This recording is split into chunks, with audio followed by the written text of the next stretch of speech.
Olá, seja bem-vindo a mais um vídeo aqui no canal. Hoje é dia 1º de janeiro de 2025 e faz tempo que nós não gravamos resenha de livro, mas esse tempo acabou. Hoje nós vamos falar a respeito deste livro aqui, A Arte de Permanecer Casado, do autor Jaime Camp. Esse livro eu li agora do dia 26 ao dia 30 de dezembro. Para quem acompanha o canal aqui há algum tempo, vai reconhecer esse cenário. Esse cenário não é a minha casa, esse cenário é a casa dos meus pais. E estava de férias aqui, estou ainda. E aí minha mãe me indicou esse livro aqui. Falou, é muito bom. Eu peguei e fui lê-lo. E agora eu vou gravar um pouquinho a respeito dele. Esse livro ele está dividido em 16 capítulos. E eu confesso que no começo... Não, 16 não, peraí. São 15 capítulos. 15 capítulos, e eu confesso que mais da metade do livro estava indo bem, mas eu achava que estava faltando uma cereja do bolo ali. Eu ia concluir esse livro falando que eu não tinha gostado dele. Porém, no final, nos últimos capítulos, aí o autor,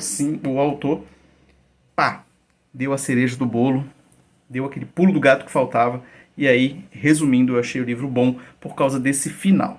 E vocês vão entender no decorrer aqui da exposição. Por que eu falei isso? Então, como eu já disse, 15 capítulos, vamos discorrer um pouquinho a respeito de cada um deles. Primeiro, vamos falar a respeito do autor do livro, o doutor Jaime Camp, que é doutor em Ministério da Família. Ele é casado, tem 3 filhas e 2 netos. Ele veio ao Brasil como missionário da CEPAL em 1967. Fundou a missão Vencedores por Cristo.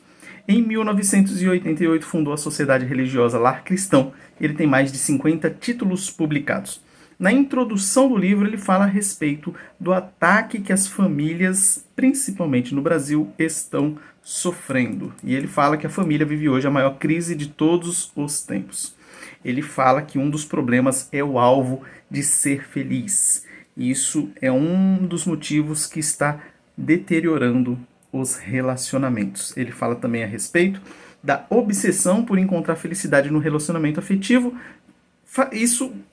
Essa obsessão por encontrar felicidade no relacionamento afetivo acaba facilitando a permissividade. E em nome de uma pseudo-satisfação pessoal, começam a ser aceitos comportamentos como adúlteros, homossexuais, divórcios, etc. Todos os comportamentos passam a ser vistos como normais, desde que a busca pela felicidade ou a autorrealização avance. Então esse é um erro, e aí ele fala disso na introdução, e depois ele começa o livro. No capítulo 1, ele fala a respeito de um testemunho pessoal. Aqui ele conta um pouco da história da vida dele. Ele fala que a história da família dele é marcada por diversos divórcios. Ele fala a respeito dos seus pais, inclusive, que se divorciaram, tendo um 68 anos e outro 66. Ele fala que a sua mãe casou com seu pai, já vindo de 2 divórcios e 3 filhos pretéritos. Casou com seu pai, tiveram mais alguns filhos, e aí divórcios na família inteira, os seus irmãos e assim por diante. Ele conta um pouco da história pessoal dele, que é bem interessante. No capítulo 2, que tem o título, O Compromisso no Casamento, ele fala de uma época, essa que nós estamos vivendo, marcada pelo hedonismo e autossatisfação. Ele diz que essa época é muito fácil sacrificar o compromisso do casamento pela suposta felicidade ou satisfação pessoal. Ele vai expandir um pouco daquele tema trazido na introdução. No capítulo 3, cujo título é O Deixar, relacionamento com os sogros. Aqui ele fala da importância de ser cortado o cordão umbilical da relação da família, dos filhos com os pais. E ele fala aqui de 3 relações que precisam ser quebradas, que é a geográfica, a localização, o financeiro e o emocional. No geográfico, ele falou, não traga ninguém para morar com você, casal, recém-casado, ou não, mas casal, não traga ninguém para morar com você. Ele fala do financeiro, não dependa dos sogros, e fala também a respeito do emocional. Esse, inclusive, ele enfoca como sendo um dos maiores vínculos que prejudicam as relações, que é aquele vínculo mantido com os pais emocional. A pessoa não consegue se livrar disso. Ele diz que um presente que os pais podem dar aos seus filhos no dia do casamento deles é a liberdade, e deixar isso bem claro. Deixar que a partir de agora é você com seu cônjuge, eu não apito mais nada. Então, vá ser feliz, dá liberdade. E ele dá sugestões tanto aos sogros como aos recém-casados, Eu achei interessante essas sugestões, eu vou ler aqui para vocês. Então, sugestões aos sogros. Ele diz o seguinte: não dê conselhos a não ser que o casal peça, não imponha seus valores de vida aos seus filhos, não use o dinheiro como uma arma contra os seus filhos, não ofereça ajuda financeira se os filhos não pedirem, não tome partido nas discussões do casal e não critique as decisões do casal. Ponto. Sugestões aos recém-casados: não morem com seus pais, cuidado com a atenção excessiva dada aos pais, em detrimento de deixar a desejar com relação ao cônjuge, né? Se preocupa mais com os pais com que os cônjuges. Não use seus pais ou sogros como babá dos seus filhos. Não esqueça o aniversário dos pais e sogros. De vez em quando expresse verbalmente sentimentos positivos para com os pais e procure demonstrar amor aos seus sogros. No capítulo 4, cujo título é Uma Só Carne, União, ele vai falar a respeito dos conflitos conjugais como sendo algo normal e antigamente isso jamais era motivo de divórcio. Hoje em dia, os mínimos conflitos existentes entre uma relação conjugal é motivo para a pessoa largar. Ele fala que, claro, isso é um erro, e ele vai pontuar um pouco essa questão do casamento, quando os cônjuges se tornam uma só carne. Ele vai dizer que o alvo prioritário no casamento não deve ser somente a autorrealização, mas o esforço para procurar enriquecer, valorizar o cônjuge, vê-lo satisfeito em seus ideais. Ele termina esse capítulo falando que quando Deus disse que vocês se tornaram uma só carne, a expressão engloba as áreas física, emocional e espiritual. Somos um só e devemos viver nessa união. Aí ele vai falar um pouco a respeito dessa união física, vai falar a respeito dos problemas sexuais que atingem as relações. E aqui ele traz 3 tipos de problemas que podem diminuir o interesse sexual. Ele fala a respeito de problemas pessoais, problemas entre os cônjuges e a existência da técnica sexual. Depois ele vai falar um pouco a respeito da parte emocional. Nessa parte emocional, ele diz que os interesses devem ser compartilhados entre os casais. Depois ele vai falar um pouquinho mais sobre isso quando tratar de comunicação. E ele fala que hoje há muitos casais que vivem a vida de casados individualmente. E isso é um complicador. Deve haver a união. Minha filhinha está aí falando, você deve estar ouvindo aí no vídeo, né? Mas ela está aí. Mas vamos lá, vamos continuar. Capítulo 5, cujo tema é tornar-se os maiores amigos. Principais problemas que levam à separação, ele diz, é a quebra de comunicação, perda de interesses e objetivos comuns, incompatibilidade sexual, infidelidade, desaparecimento do encantamento de viverem juntos, dinheiro, discordância em relação aos filhos, álcool, drogas, igualdade de direitos da mulher e os sogros. Esses são os principais problemas que ele traz. Então, nesse capítulo aqui, ele vai falar da necessidade dos cônjuges se tornarem melhores amigos e assim ter uma relação de união também e não vivendo separados no mesmo teto, ou sob o mesmo teto. Aqui ele vai enfocar o amor filéu, que é aquele que implica 2 pessoas dividirem num clima de sincera camaradagem suas alegrias, tristezas, sonhos, objetivos, julgamentos e decisões, etc. Capítulo 6, o título, suprir as necessidades um do outro. Aqui ele vai falar da importância de dar de si mesmo, e ele diz que isso é mais importante do que dar caros presentes. Tem gente que tenta substituir a pessoa ou o tempo dele por presentes. Isso aí é uma fórmula para dar errado. Um dos segredos é estar atento às necessidades do parceiro e estar disposto a supri-las na medida do possível. É óbvio, dependendo da necessidade, é impossível supri-la. E isso aqui eu achei... Aqui começou a virar o jogo do livro.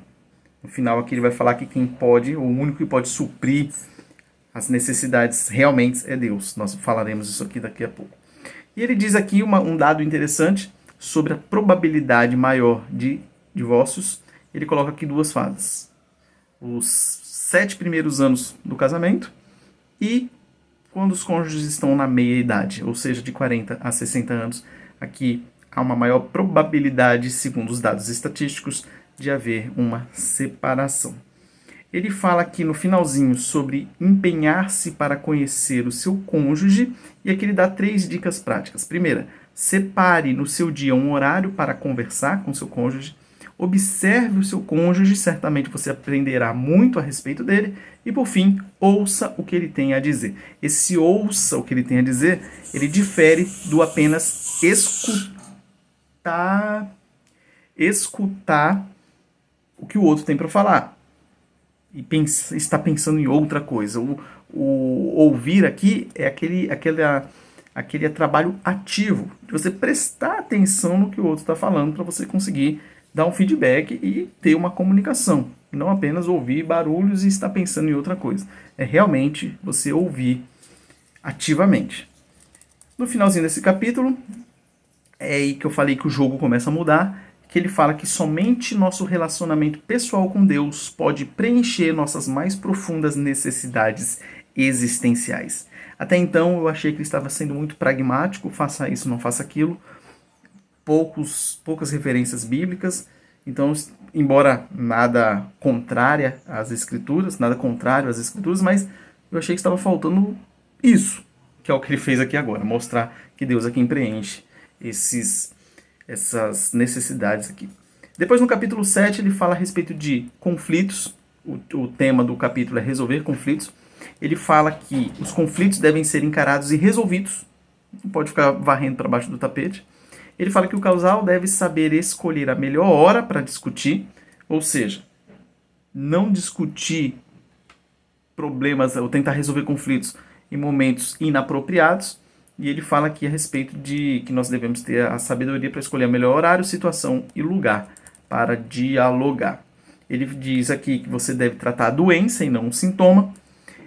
E ele fala que, por exemplo, quando o casal não consegue descobrir a raiz do problema, é hora de buscar um conselheiro familiar especializado. Ou seja, ele fala que, por exemplo, o casal, um dos cônjuges só responde gritando.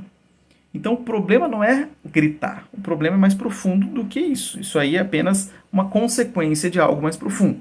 Então é essa causa e não apenas o efeito que deve ser trabalhada. Geralmente produto do nosso coração pecaminoso.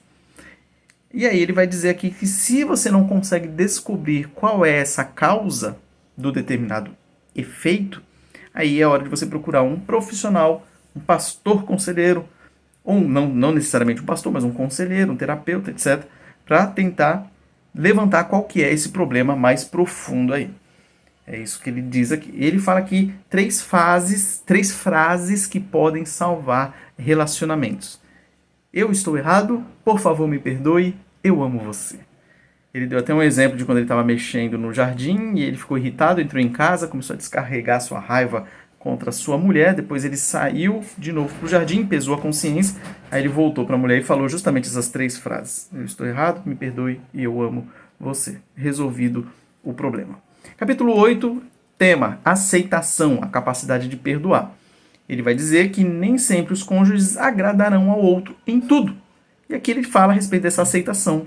As diferenças individuais devem ser respeitadas. Aqui ele diz que é um modo de você demonstrar amor para o outro, é você relevar algumas coisinhas. Porque senão, tudo que for pequenas coisas acabam minando o casamento, fazendo com que um fique irritado com o outro, aquela coisa toda. É igual lá em casa. Minha esposa ela não gosta de dormir com a louça suja. Se ela acordar de manhã e a louça estiver suja, ela fica do peru. E eu já ao contrário, eu gosto de lavar de manhã. Eu já acordo mais animado, vou lá e já lavo aquilo que tem para lavar. Então eu tive que me adaptar para começar a lavar à noite, para ela já acordar e estar limpinho. E às vezes eu tô com muita preguiça, eu deixo lá com a intenção de acordar cedo no outro dia, para lavar antes de ela acordar. Mas se ela acordar de madrugada para tomar água e ver que tá sujo, aí eu já sei que vai sobrar para mim. Então são essas pequenas coisas e aí você vai se adaptando um com o outro e tentando relevar. Então ele fala que a chave do perdão incondicional no relacionamento conjugal é reconhecer o quanto Deus nos perdoou ao oferecer Cristo para morrer na cruz por nós. E assim nós podemos perdoar o próximo com mais tranquilidade, sabendo do grande perdão que nós recebemos. Aqui ele diz que a aceitação verdadeira requer a disposição de ser vulnerável às dores e desilusões de um relacionamento imperfeito.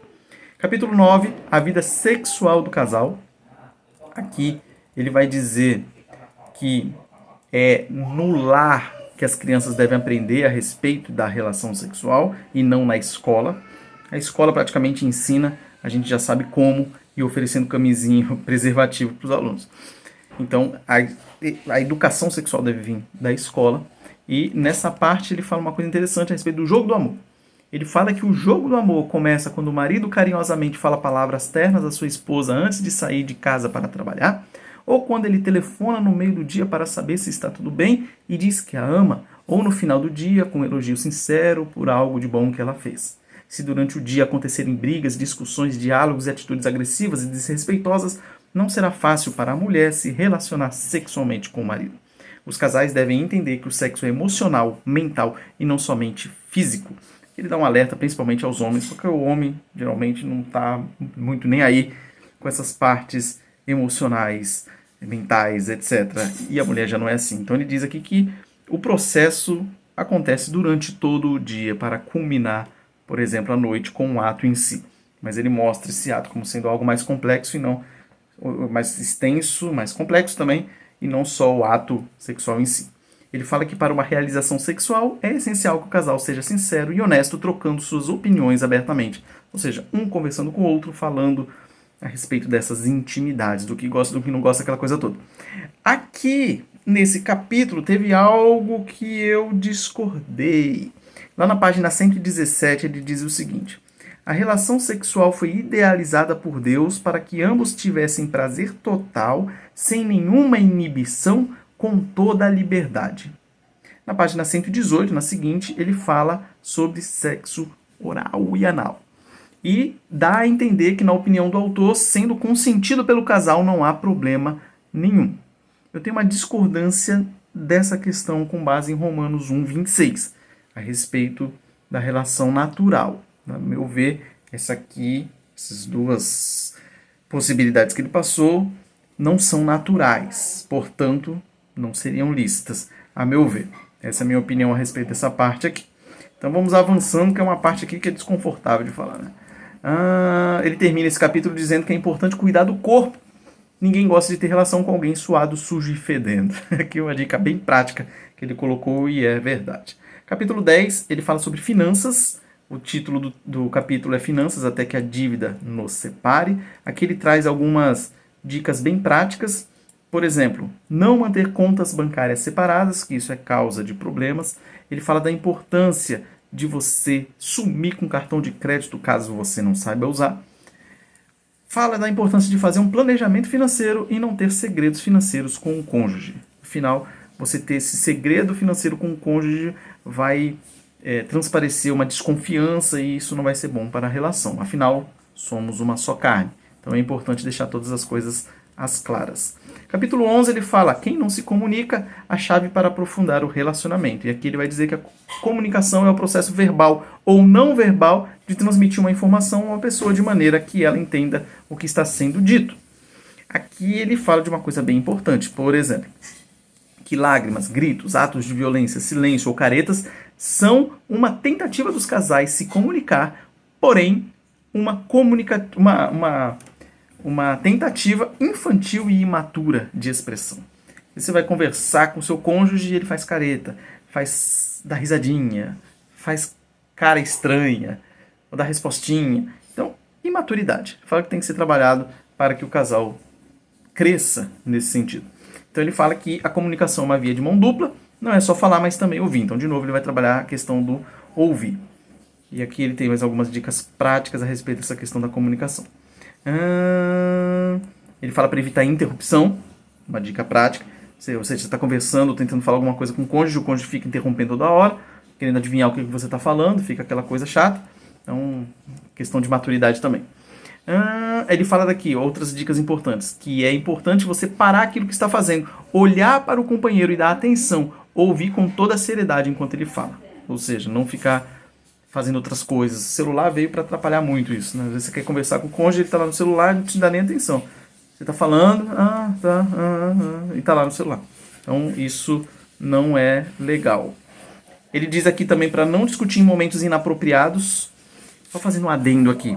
Como eu disse, eu estou gravando esse vídeo na casa dos meus pais. Então talvez você esteja ouvindo alguns ruídos por aí. Por exemplo, meu pai estava aqui pendurando roupa no varal, que é bem aqui na frente onde eu estou. Então abriu janela, fechou janela. A minha filha veio aqui gritando, falando não sei o quê. Agora minha mãe está ali conversando com meu pai na cozinha, que ele está lavando a louça, se eu não estou enganado, ou ela. Então tá um barulhão. Mas estou de visita na casa dos outros. E me comprometi neste ano de 2025 a gravar vídeos todos os dias. Então, você me perdoe pelo barulho. Olha lá, tem um cachorro latindo ali. Me perdoe pelo barulho, mas vou cumprir aqui minha promessa. E vamos avançando. Então, continuando, fechado o parênteses. Ele fala aqui, não discuta em momentos inapropriados, como quando um dos cônjuges está cansado, não discuta ou quando está envolvido em outras atividades, não discuta na presença dos filhos, não discuta em público, etc. Ele dá uma dica final no final do capítulo. Dá uma dica final no final do capítulo. É que é difícil. Pra você que não grava vídeo, tenta gravar um vídeo um dia aí quando você tem gente andando por perto, barulho, essas coisas, você vai ver. É difícil se concentrar. Tô aqui pela graça, tentando aqui, então eu devo ter falado um monte de besteira no meio do vídeo aí. Mas do jeito que eu falei, vai. Se tiver alguma dúvida aí, mandem na descrição que eu tento esclarecer melhor. Mas não vai dar nem tempo de eu rever o vídeo e fazer edição. Então vai do jeito que tá. Então vamos lá. Então a dica final que ele dá nesse capítulo 11 que eu achei interessante. Ao ser acusado de algo pelo seu cônjuge, pergunte para ele com calma e sem sarcasmo. Isso aqui é importante, viu? Sem sarcasmo. Sarcasmo.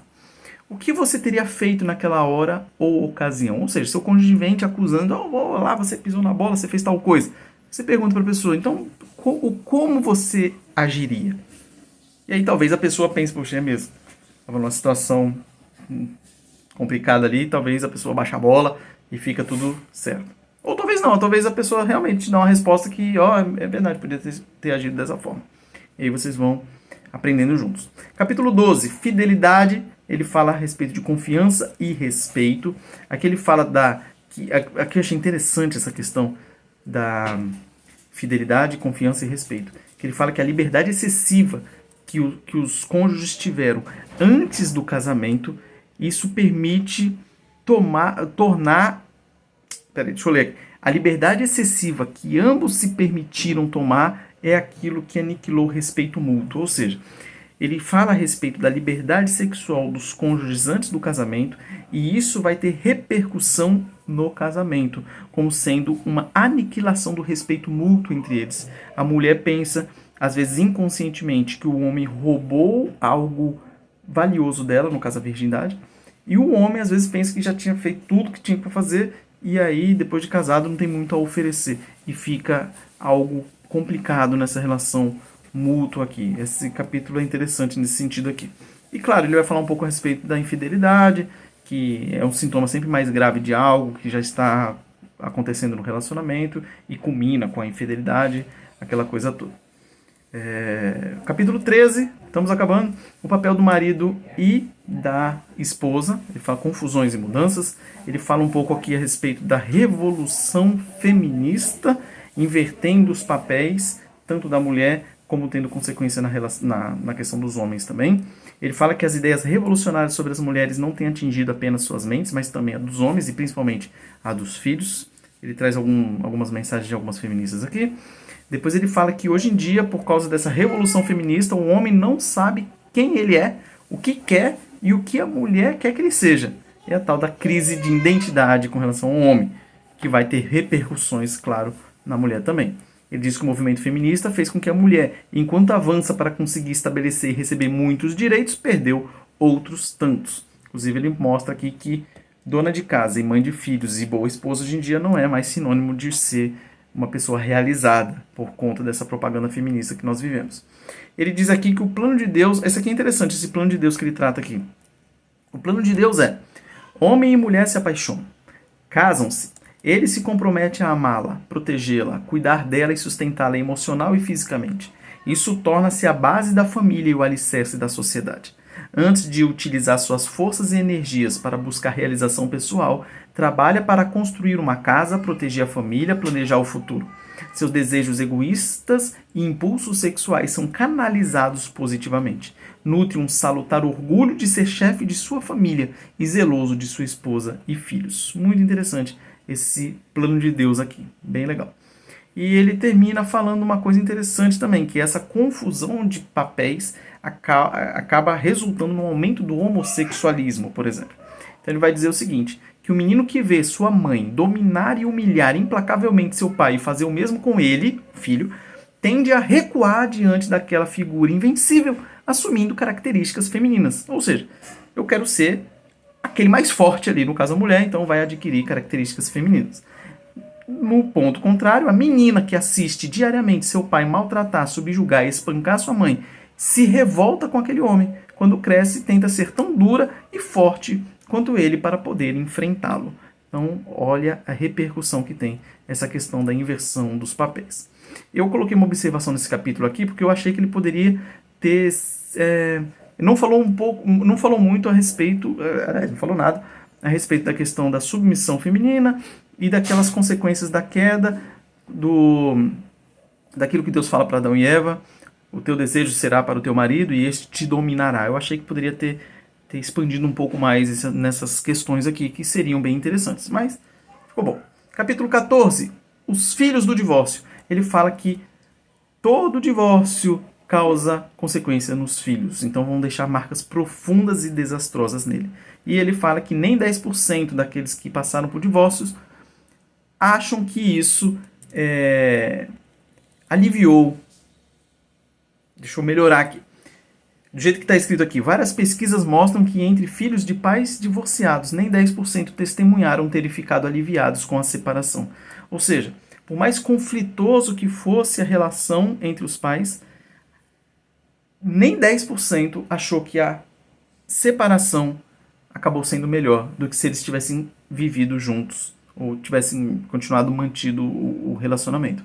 Ou seja, se você estuda a possibilidade de se divorciar e tem filhos, considere cuidadosamente as consequências negativas na vida deles. E o último capítulo, capítulo 15, que pela graça vamos acabar aqui, a força motivadora para permanecer casado. E essa aqui foi totalmente a virada de jogo, já tinha começado anteriormente, mas aqui sim, aqui o autor fez jus aqui. Então ele vai dizer aqui, principalmente, que a força motivadora para permanecer casado vem de Deus. Essa é a cereja do bolo. É impossível tornar-se um cônjuge como o apresentado neste livro, dependendo do esforço pessoal de cada um. Era isso que eu estava achando que estava faltando no livro. Eu estava achando que ele estava muito pragmático, muitas fazer e não fazer, e faltando o essencial, o que nos capacita para cumprir aquilo. E aqui no final do livro ele vai e arremata. Deus que precisa estar presente. E ele traz aqui 4 verdades para habilitar a ter uma vida estável no lar. Uma vida realizada e feliz começa com Deus. Outra verdade, o homem é pecador e seu pecado o separa de Deus. 3, Deus nos ama e deu o seu Filho Jesus para que pudéssemos conhecer seu amor e seu plano. E 4, você precisa entregar sua vida a Cristo. Para experimentar essa vida abundante, você precisa arrepender-se dos seus pecados e por sua fé em Cristo. E aí ele segue um exemplo de oração para a pessoa fazer, entregando sua vida a Cristo e se arrependendo dos pecados. Ou seja, terminou o livro da melhor maneira que poderia terminar. Um chamado ao arrependimento e à conversão ao Evangelho. Aqui, só isso, o livro é 10. Por conta disso, o livro vale a pena ser adquirido e lido. Muito bom esse finalzinho. Então, no final das contas, o livro eu achei muito bom. Ele traz muitas ilustrações, muitas histórias, é um livro gostoso de ler. Ele faz poucas referências bíblicas no decorrer da exposição, mas, como eu disse, não achei nada que contraria as escrituras. Então, embora não tivesse a referência específica ali, mas estava de acordo. Eu achei assim, que faltou um pouco apelar para a questão do coração, os ídolos do coração, embora falou em casos específicos, mas não assim... Se a pessoa, por exemplo, lê só 14 capítulos, não lê o último, ela vai ficar achando que ela consegue, por conta própria, dar conta no seu casamento. Então eu achei que poderia ter mais as questões dos ídolos do coração espalhados aí durante o livro. Mas legal, beleza. Na página 198, eu acho que eu até já falei, mas vou repetir aqui só para não deixar a margem aqui. Ó. Ele diz que é Deus quem nos fornece capacidade e poder para perdoar, desejar suprir as necessidades do cônjuge, tentar resolver os problemas. Já ficou na frente da câmera aqui. Honrar os compromissos assumidos, manter uma boa comunicação, fazer do meu cônjuge meu melhor amigo. Ou seja, então aqui ele termina mostrando que é Deus quem nos fornece a capacitação para cumprir com tudo aquilo que já tinha falado durante o livro. Encerrou bem com o chamado arrependimento e a conversão e um exemplo de oração. Então, como eu já disse, excelente, muito bom. Então, se você me acompanhou até aqui, é porque você é corajoso, gosta de sofrer, já tem 30 minutos de vídeo, mas é difícil, como eu falei, com a criança aqui, aquela coisa toda. Mas, pela graça de Deus, conseguimos terminar. Agora são 17 horas e está um belo sol lá fora, dia lindo. Eu acho que eu vou aproveitar e vou levar as crianças na praia. Olha que dia lindo, olha que... Vamos ver se dá pra... Eita, não dá não. Deixa eu chegar mais perto aqui. Opa, vamos ver. Opa, olha lá. Olha o sol bonito. Que sol lindo.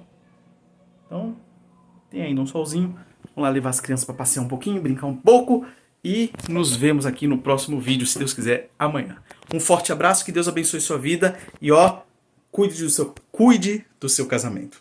Um forte abraço. Valeu!